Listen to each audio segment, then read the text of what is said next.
자, 이제 뭐 본격적으로 뭐 시험에 자주 나오는 내용 공부할 겁니다. 근데 요거 제가 요거 유학집 있죠?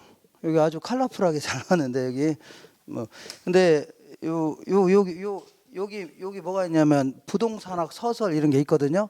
근데 이런 부분이 있죠. 이렇게 된 거 있죠. 이런 부분에 여기가 좀 다 빠져 있습니다. 그래서 제가 나중에 여기 약간 저기 뭐야 이 컴퓨터가 그 잘 읽지 못했나 봐요. 이 부분을. 그래서 제가 요걸 가지고 제가 강의를 할 거니까 할 때마다 불러 드릴게요. 아, 여기 이제 부동산학 서설 그리고 또 몇 장 넘기면 자 보세요. 여기도 이것도 아무것도 없잖아요. 여기 뭐 적혀 있어요. 여기 원래인데 컴퓨터가 못 읽어서 그래요. 이것도 마찬가지로 부동산 이용론 이렇게 돼야 되는데 부동산자가 빠져 있어요. 제가 이제 이게 이거 가지고 하면서 불러 드릴게요. 그러니까 그래도 여기는 이용론이라고 적혀 있죠. 보이시나요? 예, 부동산자가 빠졌습니다. 이걸 못 읽었더라고요. 이게. 자, 어디를 볼 거냐면요. 지금부터 주로 이제 시험에 나오는 파트를 알아볼게요. 5페이지 보겠습니다. 5페이지. 자, 부동산의 개념 및 분류 이렇게 해서 그 밑에 부동산의 개념이라고 있어 없어요? 아, 요것도 마찬가지로 볼게요. 잠깐만요. 여기 다 마음에 드는데 그게 쏙 빠졌네요. 5페이지 딱 보시면 아이고.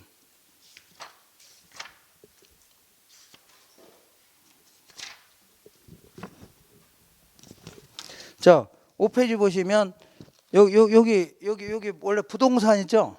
부동산에 들어가야 되는데 부동산에 빠져 있어요. 이런 식으로.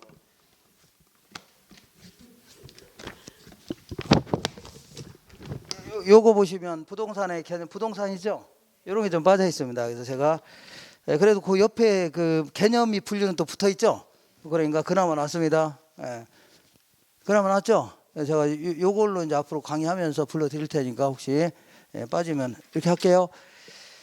자, 곧바로 5페이지 한번 보겠습니다. 5페이지에 부동산의 개념 및 분류에서 바로 1절에 부동산의 개념이라고 있죠? 여기서 한 문제 물어봅니다. 한 문제. 우리 교재에는요 31페이지에 있을 겁니다. 31페이지 적어놓으세요. 그리고 한 장 넘기시면 7페이지에 부동산의 분류라고 되어 있죠? 여기서도 한 문제 물어보는데 우리 교재는 39페이지에 있을 겁니다. 39페이지 하다가 이해 안 되시면 읽어보시고 이렇게 하시면 돼요. 자, 곧바로 다시 돌아오셔서 5페이지에 오시면 자, 이 부동산이 뭐냐 그런 얘기입니다. 자, 부동산이 뭐냐, 옛날에 이걸 공부하기 전에는 부동산이면 부동산이니까 움직일 수 없는 그 물건이 있죠. 요걸 부동산이라 하는 겁니다. 그러니까 예전에는 나한테 부동산이 뭐예요 물어보면 뭐 토지 건물 이런 거 아닙니까 이렇게 대답하면 되는데 지금은요 부동산 학을 공부하는 학도로서 특히 이제 젊은 학도로서 여기는 굉장히 젊네요. 여기가 굉장히 젊습니다. 어디 가면 세계 연령대가 좀 있는데 여기는 상당히 젊네요. 자, 그래서 어제거나 젊은 학도로서 부동산이 뭐냐 하는데 남들하고 똑같이 대답하면 안 되겠죠. 뭔가 좀 논리적으로 한번 답변해 보겠다 그런 얘기입니다. 자, 다시 볼게요. 이쪽에다 보겠습니다. 부동산의 개념이라는 걸 얘기할 때도 이렇게 이 개념을 얘기할 때도 복합적으로 한번 접근해 보는 겁니다. 항상 복합적 하면요 법경기 기억나시면 돼요. 뭐라고요? 법경기. 자, 그러니까 이 부동산의 정의를 내릴 때도 이 개념을 내릴 때도 복합적으로 한번 접근해 보는 겁니다. 이걸요 복합 개념의 부동산이다 이렇게 합니다. 자, 항상 복합적 접근하면요 법경기 기억나셔야 돼요. 뭐라고요? 법경기. 그래서 이 법률적 측면, 경제적 측면, 기술적 측면 이렇게 자 다양한 각도에서 부동산의 정의를 내려보겠다는 얘기입니다. 그래서 이거는 법률적 측면, 얘는요 경제적 측면, 얘는요 기술적 측면. 자, 그리고 이제 기술적 측면은요 눈에 보이는 측면에서 주로 개념 일단은 얘를 다른 말로 이제 물리적 개념 이렇게 얘기합니다. 그리고 법률적 측면은요 법 제도적 개념 이렇게 얘기해요. 이때 기술적 측면은 눈에 보이는 측면에서 주로 개념을 내려보는 겁니다. 이걸요 유형적 개념이다 이렇게 얘기합니다. 그다음에 경제적 측면은요, 주로 부동산 가치를 중심으로 해서 내려보는 겁니다. 그렇기 때문에 눈에 보여요, 안 보여요? 안 보입니다. 그래서 무형적 개념이라 해줍니다. 법률적 측면에서도 이거는 법에서 얘기하는 거죠. 그러니까 눈에는 안 보입니다. 그래서 이걸요 무형적 개념이다 해줍니다. 그러니까 부동산이 뭐냐 이 정의를 내릴 때도 그냥 눈에 보이는 모습만 보고서 정의를 내리면 돼요, 안 돼요? 안 되고 어떤 내면의 모습 있죠. 이것도 골고루 바라본 다음에 부동산은 전체적으로 이런 거다 해줘야 되겠죠. 예컨대 어떤 부동산이 딱 겉보기에는 이제 새로 지은 건물이고 아주 고급 자재를 가지고 지었다는 얘기죠. 그래서 이거 아주 훌륭한 건물이다 하는 것은 성급하죠. 왜냐하면 알고 봤더니 이 지역은 집값이 뚝뚝 떨어진 동네랍니다. 그죠? 집값 떨어지면 대화인데요? 안 되고, 그리고 알고 봤더니 건축법도 위배되어 있다는 얘기죠. 그럼 대화인데요? 안 된다. 그러니까 어느 겉모습만 보고 판단하면 안 되고 어떤 내면의 모습 있죠. 이걸 골고루 바라봤을 때 저거 괜찮네, 사야 되겠다, 해야 된다는 얘기죠. 똑같은 논리입니다. 어떤 여자분이 딱 있는데 몇 번 했지만 얼굴도 되게 이쁘게 생겼습니다. 이뻐요, 안 이뻐요? 예, 그래서 자, 이렇게 키도 크고 이렇게 늘씬하고 이렇게 키도 크지 않아요? 이렇게 늘씬하고 이쁘게 생겼죠. 겉모습만 보고서 와, 저 여자분은 상당히 훌륭하신 분이다, 이렇게 하는 것은 너무 성급해, 안 성급해요? 성급합니다. 알고 봤더니 싸가지가 아주 더럽게 없는 거야. 왕싸가지 아닙니까? 왕싸가지. 그럼 대화인데요? 안 되고, 알고 봤더니 남자를 등쳐먹고 다니고 맨날 꽃뱀이라는 얘기죠. 그럼 대화인데요? 안 됩니다. 그러니까 이 겉모습만 보고 판단하면 안 되고, 전체적인 면이죠. 눈에 보이는 측면뿐만 아니라 보이지 않는 측면까지 쭉 살펴본다. 본 다음에 이 여자분은 괜찮으신 분이네. 아니면 이 여자분은요 지구에서 없어져야 되겠다, 이렇게 해야 되겠죠. 이렇게 종합적으로 판단할 필요가 있다. 이 부동산의 개념을 내릴 때도 눈에 보이는 모습만 보고서 판단하면 돼요? 안 되고, 안 보이는 내면의 모습 있죠. 이거까지 골고루 바라본 다음에 전체적으로 부동산은 이런 거다 판단해야 되죠. 이렇게. 자, 이때 이제 기술적 측면하고 경제적 측면 이 두 가지는요 그 대가리만 기하시면 돼요. 뭐 말하고요? 대가리 그냥 그 말뜻 뭐라고요? 그냥 용어만 기억하시면 돼요. 자세히 안 물어봅니다. 자, 먼저 부동산은 하나의 자연이다. 자연이라는 것은요, 인간의 힘이 개입되지 않은 상태이죠. 이걸 자연이라는 겁니다. 예컨대 토지 같은 경우는요, 인간이 만든 거예요? 만든 게 아니죠. 그 신이 인간에게 좀 쓰라고 준 거 아닙니까? 자연을 선물한 거죠. 그러니까 지형, 지세, 지질, 지반, 온도, 습도를 포함하는 자연을 선물한 거죠. 그러니까 하나의 자연이다. 그러니까 스무고개 하듯이 이런 쪽에서는 이거다, 저런 쪽에 이거다 막 답할 수 있다는 얘기죠. 하는 겁니다. 자, 부동산 하나의 공간이다, 이렇게 정의할 수 있겠네요. 그러니까 내가 일단의 땅을 가지고 있다. 그러면 단순히 지표면만 이용하는 건 아니죠. 지표 위에 있는 공간도 이용하고 아래에 있는 공간도 이용하죠. 그러다 보니까 내가 하나의 공간을 가지고 있다, 이렇게 할 수 있겠네요. 뭘 가지고 있다고요? 공간을 가지고 있다, 이렇게. 그 다음 이번에는 부동산은 하나의 위치이다, 이렇게도 한번 해볼 수 있네요. 내가 지하철 앞에 있는 땅을 갖고 있다. 그러면 아주 비싼 땅을 갖고 있는 거죠. 그러니까 하나의 어떤 위치를 가지고 있다. 위치가 또 가치가 될 수 있기 때문에 이런 식으로 답변해 볼 수 있죠. 이렇게. 자, 부동산 하나의 환경이다, 이렇게 정의할 수도 있겠네요. 이렇게. 자, 환경은요, 어떤 부동산은요, 지역적인 특색을 나타내기 위한 하나의 환경 요소라는 얘기죠. 구성 요소다. 지역마다 어떤 독특한 지역적 특색이 있어 없어요? 있다는 얘기입니다. 그래서 어떤 지역에 가면은요, 이렇게 생긴 게 국기 같은 게 펄럭펄럭 하고 있다는 얘기죠. 그래서 이게 어떤 지역이냐면 무당촌이다. 무슨 촌이라고요? 무당촌이다. 이런 거 걸려 있습니다. 그러면 이러한 부동산 하나는요, 무당촌을 구성하는 구성 분자라는 얘기죠. 그래서 이렇게 하나의 환경이다, 그런 얘기입니다. 무당촌이라는 지역적 특색을 나타내게 하는 하나의 환경이라는 얘기입니다. 어떤 지역에 가면요, 건물들이 낮에는 이제 멀쩡합니다. 멀쩡한데 밤만 되면 그냥 어디서 불빛이 반짝반짝 튀어나와갖고 나이트클럽처럼 막 반짝거린다는 얘기죠. 그래서 이런 지역을요, 모텔촌이다. 분소이라고요? 모텔촌. 그러면 이러한 모텔 하나하나는요, 모텔촌을 구성하는 하나의 환경이죠. 구성 요소라는 얘기입니다. 이런 식으로 지역적 특색을 나타내게 하는 하나의 환경이다, 이렇게 정의할 수 있네요. 다양한 각도에서 한번 내려보는 겁니다. 자, 이번에는 경제적 측면에서는 부동산 하나의 뭐 자산이다, 자본이다 이렇게 표현합니다. 자, 자산, 자본은요, 뭐 이거 구분해라 이거 안 물어봅니다. 안 물어보니까 그냥 자산, 자본하면 그냥 경제적 개념 이렇게 생각하시면 돼요. 뭐라고요? 경제적 개념이다. 그래서 다만 굳이 뭐 구분하자면 어떤 기업이 있다면요, 사람들이 요 기업에 이제 그 투자하는 거 있죠. 요거를요 현금으로 투자하는 걸요 현금 출자한다 입니다. 뭘 출자한다고요? 현금 출자한다. 근데 갖고 있는 토지를 가지고 출자할 수 있어 없어요? 있죠. 그러면 이걸요 현물 출자한다 입니다. 뭐라고요? 현물 출자. 그러면 우리 기업 입장에서는요 사업 미천으로 현금 대신 토지를 받은 거죠. 그러니까 하나의 사업 미천 측면을 강조할 때는 이걸요 토지 같은 걸 하나의 자본이다 이렇게 표현합니다. 뭐라고요? 자본이다. 다시 할게요. 자, 그 현금 대신 자본을 뭘로 받은 거예요? 토지로 받은 거죠. 그러니까 하나의 사업 미천 측면을 강조할 때는요 이걸 자본해 준 겁니다. 자본.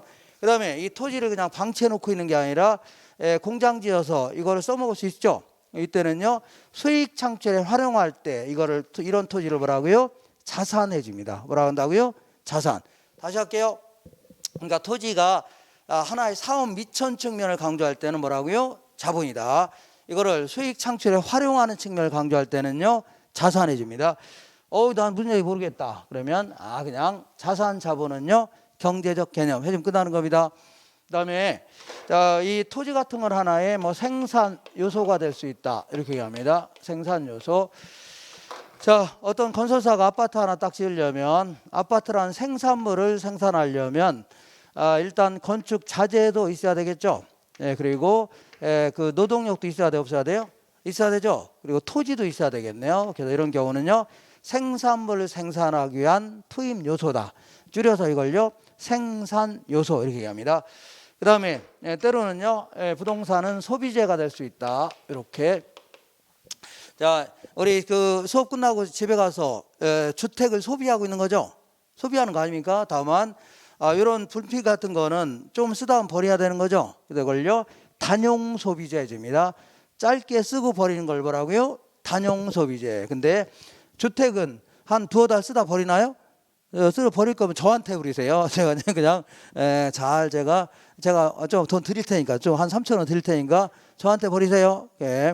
그러니까 이거는 잠깐 쓰고 버리는 게 아니라 한 30년이고 50년 쓰다 버리는 거죠. 그러니까 아주 오랫동안 쓰는 소비재를 뭐라고 하냐면 내구성 있는 소비재, 내구 소비재다. 그러니까 내구라는 표현 자체는요 아주 단단해서 오랫동안 쓸 수 있다는 얘기죠. 이걸요 내구 소비재다. 어쨌거나 소비재 될 수 있다는 얘기입니다.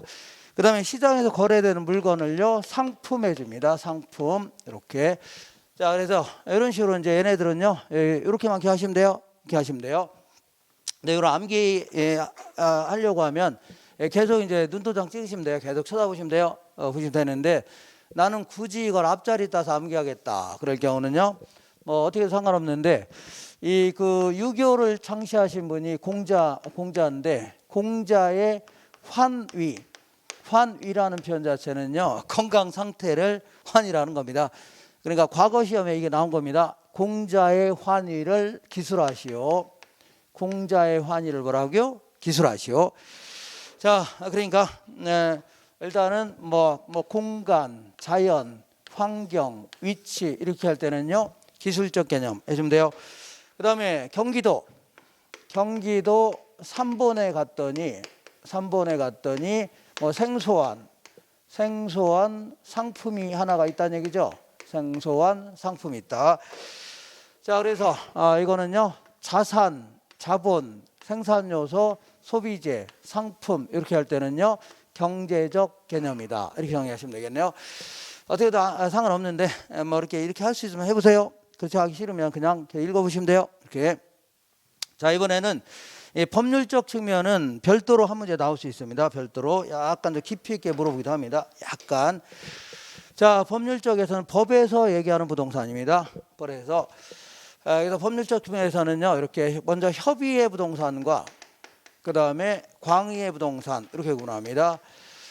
자, 협의하면요, 좁은 의미를 얘기합니다. 좁은 의미. 광의는요, 넓은 의미. 그러면 자, 이 광의를 얘기할 때는 협의가 포함되어야 한대요. 포함되는 겁니다. 예컨대 협의가 이만하다면 광의는 이보다 넓은 개념이라는 얘기죠. 다 포함시키는 겁니다. 그러니까 광의를 얘기할 때는 얘도 포함되는 겁니다. 이렇게 하셔야 돼요. 자, 우리 협의의 부동사는요, 우리 민법에서 얘기하는 부동산입니다. 자, 우리 민법을 공부하시다 보면요, 부동산은 이런 거다 이렇게 정의하고 있습니다. 그리고 이제 광의의 부동산은요, 당연히 민법에서 얘기하는 부동산은 포함시키되, 다른 법, 타 법에서 등기 등록을 요하는 것들 있죠. 요것도 때로는요, 부동산처럼 취급되는 경우가 있습니다. 그래서 이걸요, 넓은 의미의 부동산 해줍니다. 넓은 의미의 부동산. 자, 먼저 협의의 부동산은요, 우리 민법 99조 1항에 따르면요, 부동산이라는 것은 이런 걸 얘기한다. 이게 딱 정의하고 있습니다. 이렇게. 그래서 부동산은요, 토지와 토지 위에 있는 정착물을 말한다. 이렇게 합니다. 토지 위에 있는 정착물을 말한다. 정착물은요, 말 그대로 딱 정착돼 있다는 얘기죠. 딱, 그러니까 딱 정착돼 있다. 딱 달라붙어 있다는 얘기죠. 그래서 계속해서 이용하고 있다고 인정돼야 됩니다. 이런 걸요, 정착물 해줍니다. 토지에 쫙 달라붙어서 계속 이용되고 있는 거 있죠. 이걸 얘기합니다. 난 잘 모르겠다. 그러면 몇 가지 예를 들면 간단히 해결됩니다. 자, 먼저 정착물 중에 가장 대표인 게 건물입니다. 건물. 우리 부동산학에서 얘기하는 건물은요, 우리 지붕이라든가 기둥, 벽 등을 갖추는 시설물 있죠. 이걸 건물 해줍니다. 그러니까 주택이나 상가나 공장 이걸 얘기합니다. 이런 걸로죠. 건물 해줍니다. 건물. 자, 근데 이제 이 토지에 쫙 달라붙어 있는 거는 건물만 있는 건 아니죠. 이런 건 아니고 건물의 형태가 아닌 것도 붙어 있어, 안 붙어 있어요? 붙어 있죠. 예를 들어 뭐 담장이라든가 이런 것들도, 그 다음에 뭐 축대라든가 이런 것들, 도로 위에 있는 껍데기, 도로 포장, 아스팔트 이런 걸 얘기합니다. 그 다음에 육교라든가 아니면요 뭐 지하도라든가 지하도, 뭐 터널이라든가 우물이라든가 뭐 국어 이런 것들, 나중에 뭐 또랑 같은 것도 뭘로 만들 수 있어요? 시멘트 만들 수 있죠. 이런 것도 붙어 있네요. 이런 거 외에도 뭐가 있냐면 나무들의 집단, 요걸요 수목해줍니다. 수목. 그래서 이런 걸 정착물 해줍니다. 뭐라고요? 정착물. 그래서 토지에 쫙 달라붙어서 계속해서 이용되고 있는 거죠.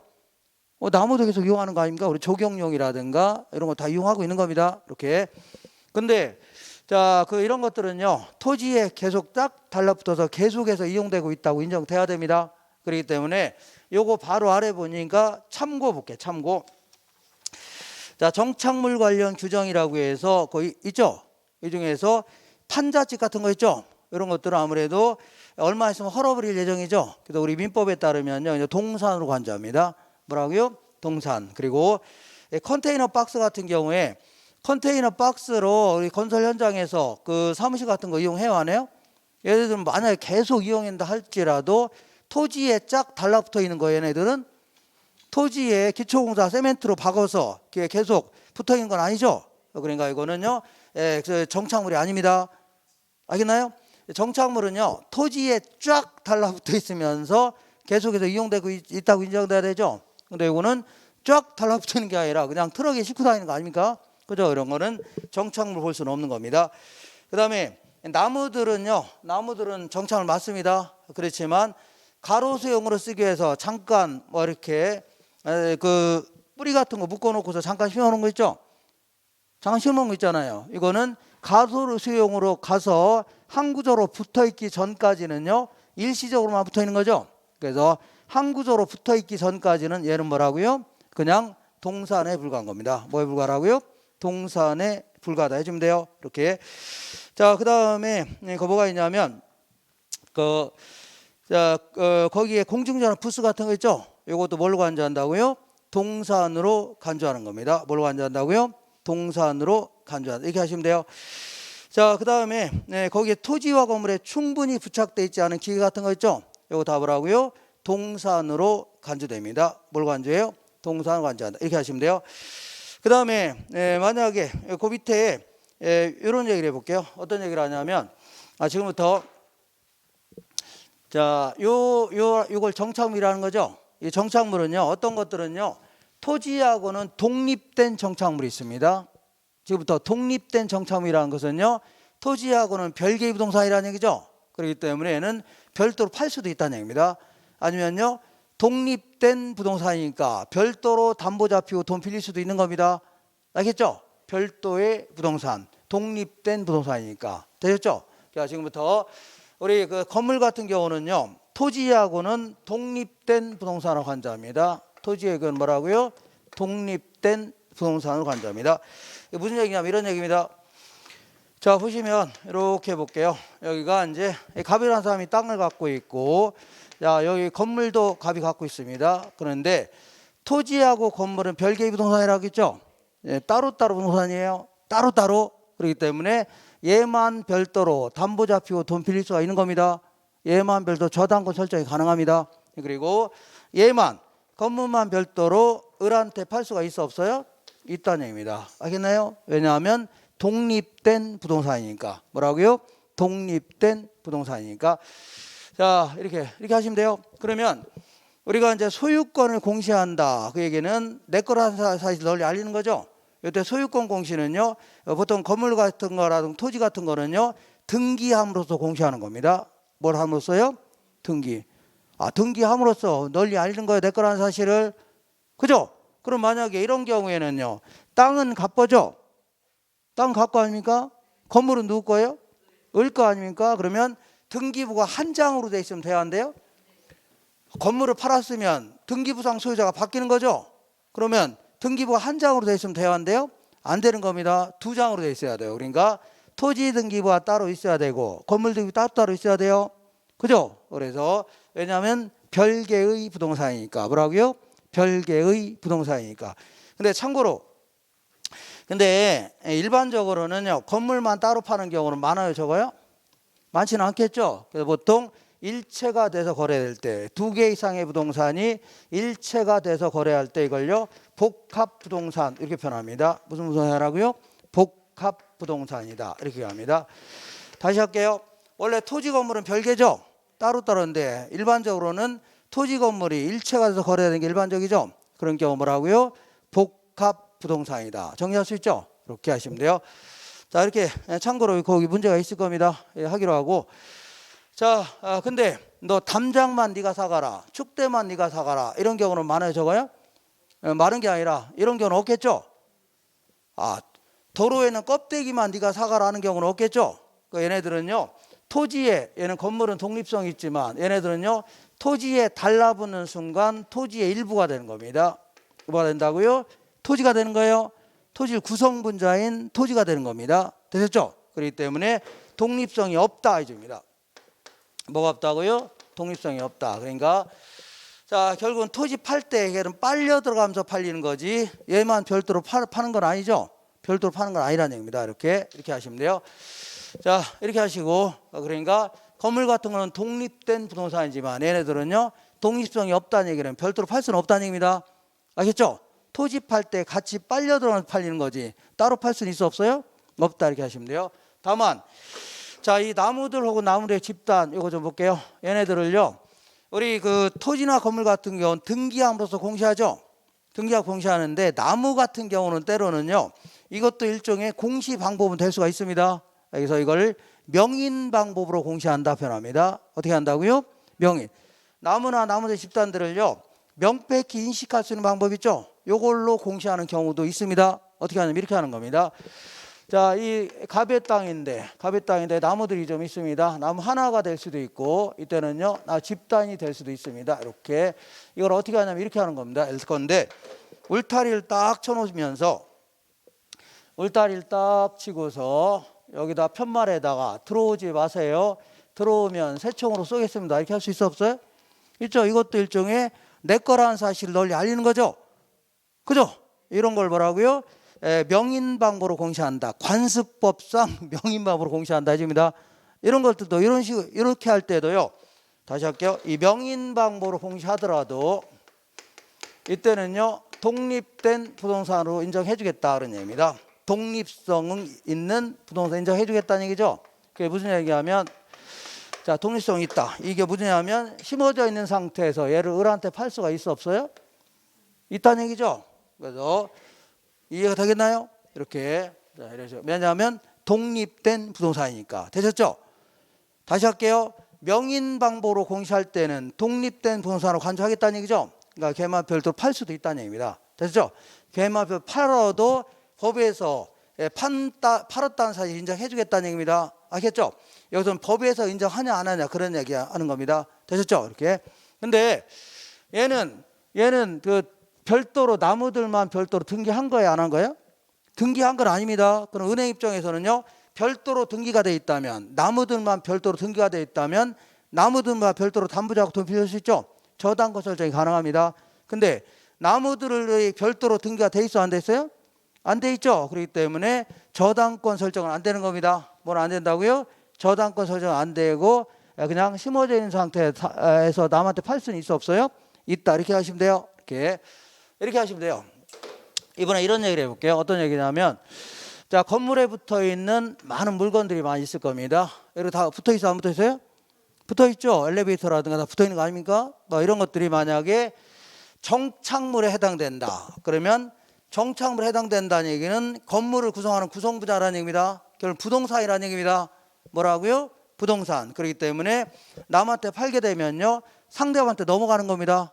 이 정착물에 해당된다. 붙어 있는 것들이. 알겠죠? 근데 만약에 정착물에 해당되지 않는다. 그럴 경우는 동산이라는 얘기죠. 그럴 경우 내가 부동산을 파는 거지 동산을 파는 게 아니죠. 그렇기 때문에 팔았을 때 상대방한테 넘어가 안 넘어가요? 안 넘어가는 거죠. 그죠? 예를 들어서 건물에다 묶어놓은 자전거가 있다. 이런 것들은 조금 이따 하겠지만 그냥 동산에 불과하죠. 그러니까 부동산 팔아도 넘어가요? 안 넘어가요? 안 넘어간다는 얘기입니다. 이거 되겠죠? 이렇게. 그래서 이 건물에 붙어 있는 여러 물건들이 많이 있는데 얘들이 만약에 정착물이지 아니지를 구분하는 여러 가지 판단 기준이 좀 있습니다. 이런 것들은 뭐 절대성 있는 건 아니고 다툼이 있는 경우는요, 이런 식으로 판단해 보겠다는 얘기죠. 판사가 판단할 때 이게 판단해 보겠다는 얘기입니다. 이렇게. 자, 그러니까 여러 가지 각도에서 판단해 보는 겁니다. 이렇게도 판단해 보고 저렇게 판단해 볼 수 있는 겁니다. 예컨대 여기 붙어 있는 걸 떼어낼 때 물리적이라든가 혹은 기능적으로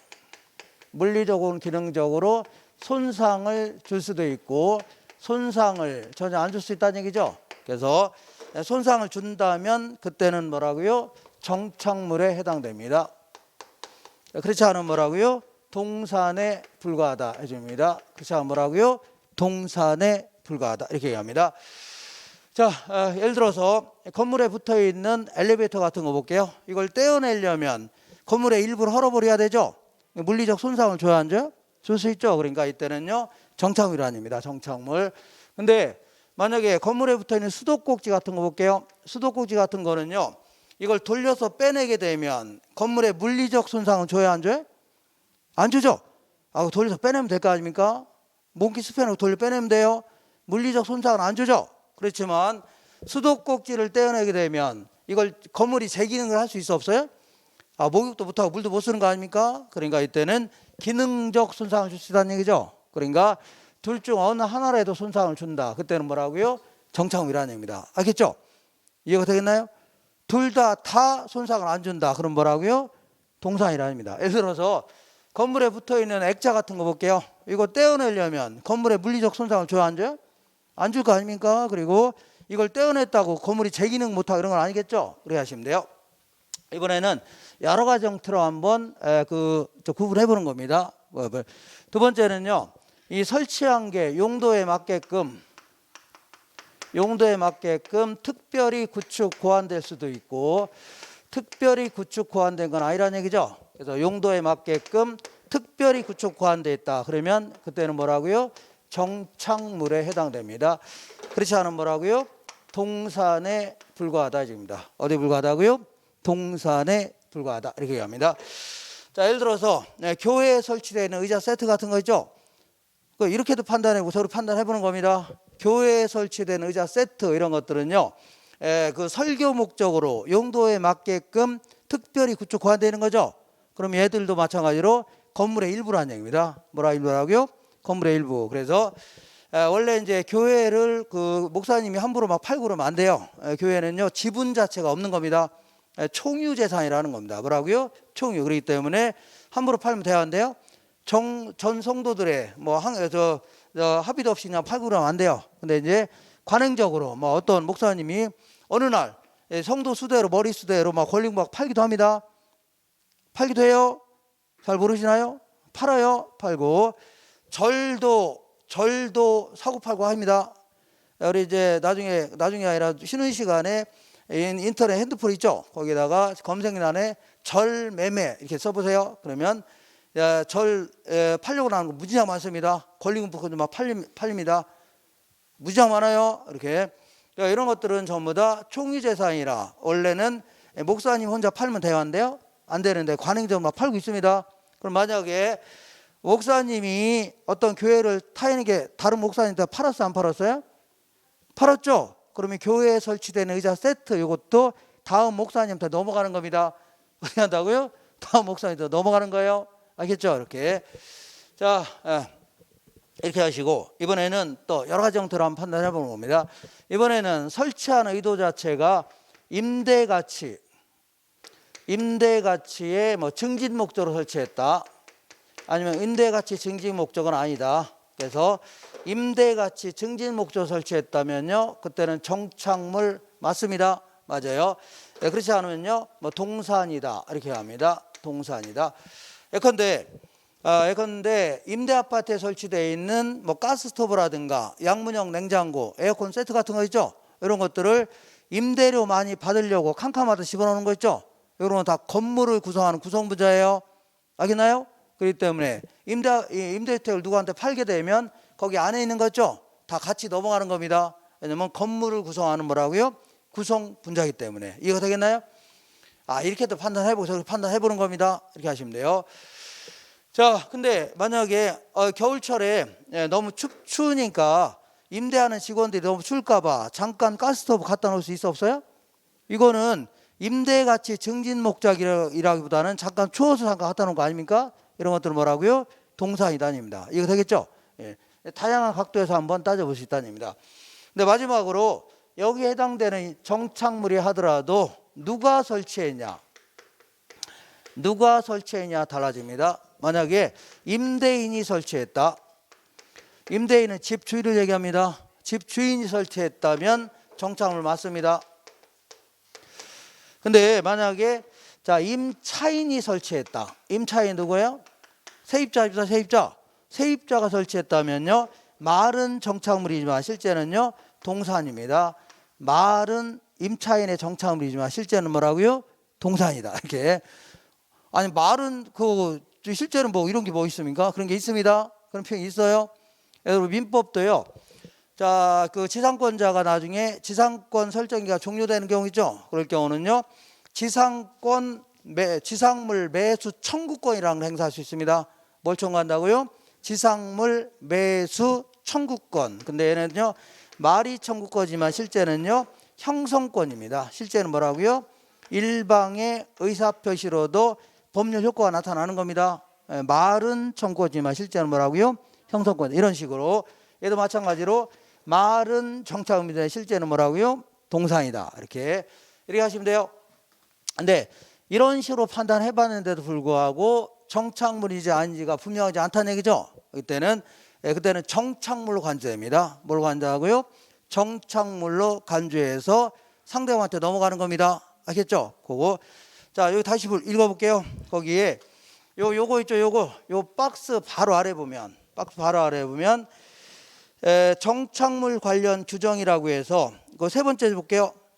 참고 세 번째 있죠. 세 번째, 어떤 물건이 정착물인지 아닌지가 분명하지 않다는 얘기죠. 그때는 뭘로 간주하라고요? 정착물로 간주해서 누구한테 넘어간다고요? 정착물이니까 건물의 일부라는 얘기죠.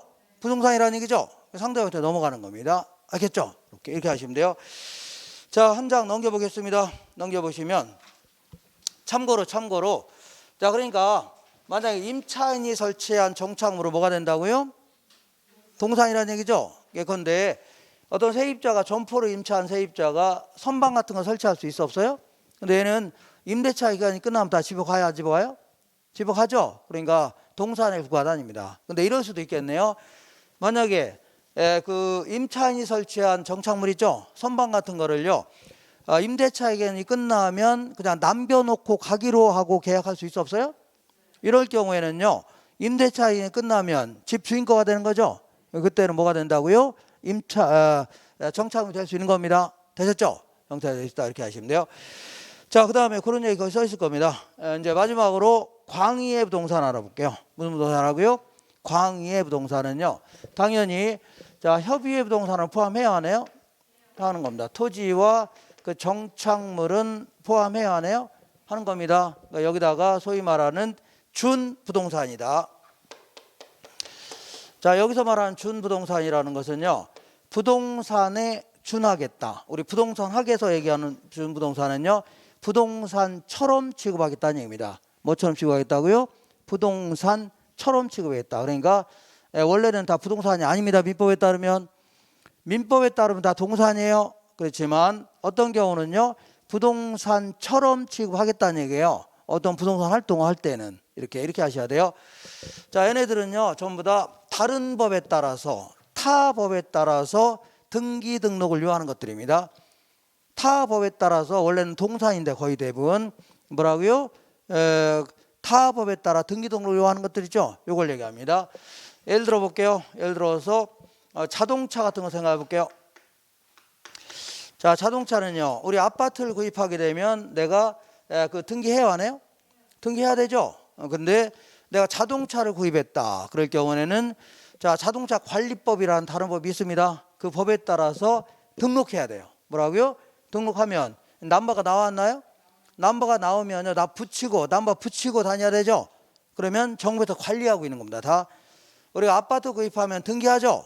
전부 다 뭐라고? 정부에서 관리하고 있는 겁니다. 그잖아요. 등기에 따라 다 관리하고 있는 거예요. 그래서 이런 식으로 여기 있는 것들은 전부 다 등기 아니면 등록 대상들입니다. 등기 아니면 뭐라고요? 등록. 근데 얘가 등기 대상이냐 등록 대상이냐 안 물어봐요. 그냥 눈도장 찍으시면 돼요. 그리고 여기 있는 것들은요. 부동산 감정평가 하듯이 전부 다 감정평가 대상입니다. 뭐 대상이라고요? 감정평가 대상이에요. 알겠나요? 그리고 여기 있는 거 일부는요. 중개활동 대상이 되기도 합니다. 뭐라고요? 중개활동. 좀 이따 뭐 공장재단이라든가 광업재단, 임목 같은 거는요. 그 별도로 중개활동 대상이 되기도 해요. 이렇게. 자, 그리고 내가 그 술 먹다가 술값이 부족하면 옛날에는요. 그 상가 근처에 전당포라는 게 있었습니다. 뭐가 있다고요? 전당포. 거기 가서 시계를 담보 잡히고 돈 빌릴 수가 있었습니다. 그러면 그 담보 잡히고 돈 빌리려고 할 때 전당포 주인이 뭐라고 하냐면 시계 풀러서 가져오세요 합니다. 시계 풀러서 뭐라고요? 가져오라고 해요. 그럼 거기다가 질권이라는 걸 설정합니다. 뭘 설정해요? 질권. 근데 내가 자 아파트 담보 잡히고 돈 빌리려고 합니다. 은행 가서 그러면 은행 직원이 아파트 들고 오세요 그러나요? 아파트 가방에 들고 오세요? 아니면 지게에다 메고 오세요? 하진 않죠? 아파트는 내가 그냥 사용하면서 소위 관념상 담보 설정하는 겁니다. 말이 좀 어려우니까 그냥 서류상으로만 담보 설정하는 겁니다. 그죠? 이런 걸 저당권 설정한다. 뭐 설정한다고요? 저당권을 설정한다 해줍니다. 알겠죠? 근데 여기 있는 것들은 전부 다 저당권 설정 대상입니다. 내가 회사를 운영하는데 자 지금 5개월째 직원들 월급을 못 준 겁니다. 그래서 이번 달에 안 주면요 조금만 뒤에 다 그만두겠답니다. 바로 문 닫을 판입니다. 큰일 났네. 지금 돈은 끓일 때는 다 끓여봤는데 큰일 났네. 곧바로 망할 판이죠. 그죠? 그래 갖고 있는 건 그 3년 된 그랜저 하나가 딱 있습니다. 하나 갖고 있는데 품잡으려 그랜저 산 거 아닙니까? 그래서 어느 날 이제 가고 있는데 집에 가고 있는데 전봇대에 뭐라고 써 있냐면 자동차 담보대출 써 있다는 얘기죠. 그죠? 여기다 전화번호 딱 적혀 있어서 보통 사채업자들 이런 일을 합니다. 사채업자들. 그래서 전화했더니 그 사채업자가 한다는 얘기가 자동차는 내가 써도 된답니다. 써도 된대요. 그러면서 관념상 담보 설정해 주겠대요. 서류상으로만. 그죠? 이것도 뭐라고요? 저당권 설정하는 겁니다. 그래 여기는 건 전부 다 뭐라고요? 저당권 설정 대상입니다. 왜냐하면 다 등기 등록 돼 있어 안 돼 있어요? 다 돼 있기 때문에 정부 다 관리하고 있는 거예요. 물건을 얼마든지 별도로 내가 사용하면서 담보 설정할 수 있다는 얘기죠. 여기는 전부 다 저당권 설정 대상입니다. 되셨죠? 그러니까 여기는 자, 그 각 개별법에 따른 건데 요거는 여기는 거는 눈도장 찍으시면 돼요. 억지로 암기하려고 하지 마시고 그냥 계속 보시면 돼요. 먼저 선박 같은 경우에는요. 선박 등기법에 따라서 20톤 이상 되는 거 있죠. 이거는 등기 대상입니다. 그 아래 거는요. 등록 대상이에요. 그다음에 항공기라든가 아니면요. 그 불도저라든가 포크레인 같은 거 있죠. 이걸 건설기계라는 겁니다. 뭘 한다고요? 건설기계. 그리고 어업권이라든가 광업권 같은 거 있죠. 이런 거라든가 아니면요. 자, 공장을 구성하고 있는 여러 가지 물건들이 있어 없어요? 물건들 있죠. 형태가 있는 것뿐만 아니라 형태가 없는 것들. 예를 들어서 토지도 있고 건물도 있고 자동차 있고 기계도 있고 특허권도 있고 다 있죠. 이걸 싸잡아서 등기칠 수도 있는 겁니다. 이걸요. 이걸 공장재단 이렇게 얘기합니다. 뭐라고요? 공장재단. 자, 이 그 동산 같은 것도 다 싸잡아서 등기치는 겁니다. 이렇게. 그다음에 광산을 운영하는 모든 형태가 있는 거 없는 거 다 싸잡아서 등기칠 수가 있는 겁니다. 이걸요. 광업재단 이렇게 합니다. 광업재단. 자, 그리고 요거 좀 정리할게요. 뭘 정리하냐면 우리 나무들 혹은 나무들의 집단 생각해 볼게요.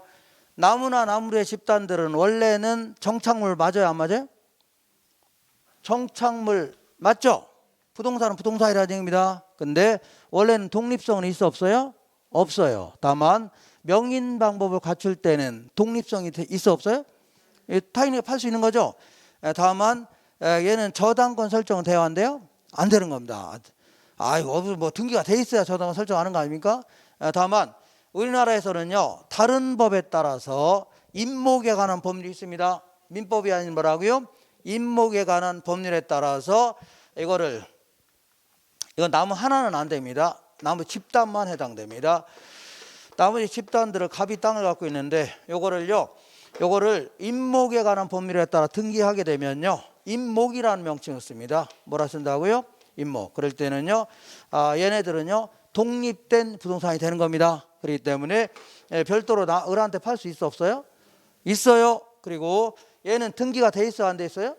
돼 있기 때문에 은행 입장에서는요 나무들만 별도로 담보 잡고 돈 빌려줍니다. 이걸요 저당권 설정도 가능한 겁니다. 이렇게 하시면 돼요. 되셨죠? 자, 여기까지 한 거를 문제를 통해서 확인해 볼게요. 문제 5페이지 보겠습니다. 5페이지 오른쪽 메뉴에 볼게요. 메뉴에 복합 개념의 부동산이란 찾으셨나요? 복합 개념의 부동산이란 부동산을 법률적, 경제적, 기술적 측면 등이 복합된 개념으로 이해하는 거 있죠? 맞는 겁니다. 그리고 제가 요번에 30일에 얼마 전까지 본 시험 있죠? 여기까지 집어넣으면서 그 뭐 거의 실수는 없을 겁니다. 끝까지 보시면. 근데 여기서 좀 하는 실수가 좀 있습니다. 실수 거의 없을 거예요. 끝까지 보면 뭐 오타 이거 별로 많지는 않을 겁니다. 제가 몇 번이고 좀 보긴 했는데, 근데 2번 미처 이거를 뭐 못 보고 그냥 넘어갔네요. 자, 기술적 개념의 부동산은요 생산 요소, 자산 지우세요. 생산 요소하고 자산은 지우세요. 지웠죠? 그래서 기술적 개념의 부동산은요 공간, 자연 등을 의미한다. 이렇게 해줘야 되죠. 자자자, 공간, 자연 등을 의미하죠. 그러니까 거기 생산 요소, 자산은요 경제 개념이죠. 그러니까 이런 식으로 좀 실수를 했습니다. 근데 끝까지 보시면 아시겠지만 그 맞지는 않을 겁니다. 거의. 자, 3번 볼게요. 부동산의 기술적 개념은 부동산 활동의 대상인 유형적 측면의 부동산을 이해하는 데 도움이 되죠. 유형적 개념이다 집니다. 좁은 의미의 부동산을요 민법상 부동산이라는데 토지 및 정착물 말한다. 맞고, 정착물은 사회 경제적인 면에서 토지에 부착되어 계속적으로 이용된다고 인정되는 물건이죠. 이걸 얘기합니다. 자, 그렇기 때문에 만약 어떤 서커스단이 한 보름 정도 공연하려고 가건물 같은 거 세울 수 있어 없어요? 이런 것들은 계속해서 이용되는 건 아니죠. 그러니까 동산에 부과다. 그런 것들은. 자, 그 다음에 6번 볼게요. 정착물은 토지와 서로 다른 부동산으로 관주되는 것과, 자 보세요. 서로 다른 부동산으로 관주되는 거 있죠. 요것과 그다음에 토지의 일부로 관주하는 거. 뭐라고요? 토지의 일부로 관주되는 것으로 나눌 수 있다는 얘기죠. 이렇게. 자, 그다음에 7번 볼게요. 제거하여도 건물의 기능 및 효용에 손실이 전혀 없는 부착된 물건이죠. 물론 물리적 손상도 없다는 가정이 들어가 있는 겁니다. 그러니까 물리적 손상도 없고, 그다음에 기능 혹은 효용 똑같은 겁니다. 기능 혹은 효용적 손상도 없다는 얘기죠. 네, 그러면 얘는 뭐라고요? 동산으로 간주하는 겁니다. 되셨죠? 동산. 하나 넘겨볼게요. 넘겨보시면 8번 볼게요. 자, 토지와 건물이 각각 독립된 거래의 객체이면서 아까 얘기한 대로 토지하고 건물은 별개의 부동산이죠. 별개의 부동산인데 보통 거래할 때는 자, 건물만 따로 거래하는 경우는 많아요, 저거요? 거의 없죠. 그래서 일체가 돼서 거래가 될 때 이걸요 복합 부동산. 뭐라고요? 복합 부동산. 네, 읽어볼게요. 토지와 건물이 각각 독립된 거래 객체이면서 마치 하나의 결합된 상태로 다루어져 부동산 활동의 대상으로 할 때 이걸요 복합 부동산이다.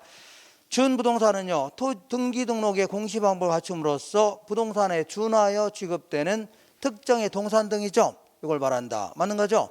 이렇게 하시면 돼요.